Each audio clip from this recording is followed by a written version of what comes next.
De part et d'autre de cette route, des immeubles éventrés, sans fenêtres, sans toit. Voici les vestiges d'une ville en ruine, Marioupol, assiégée par l'armée russe pendant 3 mois, entre février et mai 2022. À l'époque, cette cité industrielle florissante, porte d'entrée sur la mer d'Azov, est bombardée sans relâche, détruite à plus de 80%. 2 ans plus tard, la ville est désormais entièrement sous contrôle russe. Notre envoyé spécial s'est rendu dans certains quartiers, encore totalement défigurés. Un peu partout dans Marioupol, on peut trouver ce genre de messages. Ici, il y a des gens, ici, les gens sont vivants. Ce sont des messages qui datent du siège de la ville. Et depuis quelque temps, à proximité, on trouve ce genre de messages. Ici, il y a des propriétaires.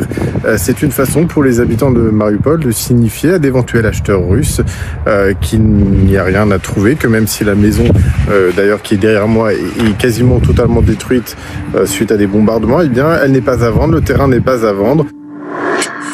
Car ici, la moindre parcelle de terrain est recherchée.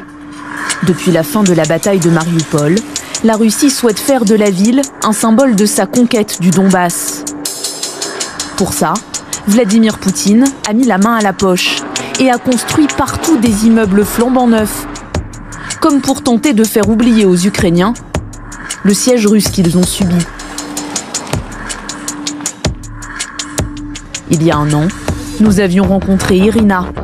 Elle qui a connu la guerre et vécu les tirs au quotidien, se réjouissait de pouvoir déménager, de quitter son immeuble délabré pour aller habiter dans l'un de ses appartements propres et modernes.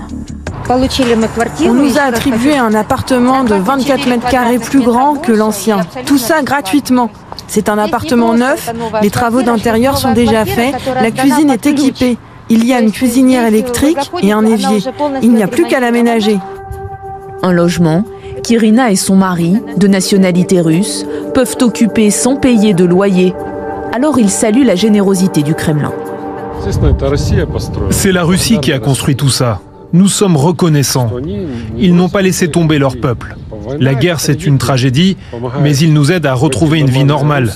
Nous n'oublierons pas ce qu'ils ont fait pour nous. Nous apprécions vraiment tout ça. Comme eux, d'autres familles ont bénéficié des mêmes avantages offerts par le gouvernement russe. Mais aujourd'hui, ils ne sont pas les seuls à vouloir en profiter. Le Kremlin construit des immeubles par centaines, des immeubles qui, on le comprend, sont donc promis à ses habitants. Mais ces habitants, ils font face à une nouvelle concurrence, celle des Russes qui ont pris au pied de la lettre la promesse de faire de cette cité une future cité balnéaire. Ils tentent par tous les moyens de s'approprier ces appartements, quitte à faire monter en flèche le prix de l'immobilier. Des Russes qui ont pris connaissance du projet de réhabilitation titanesque de Marioupol et qui souhaitent pouvoir investir et s'y installer.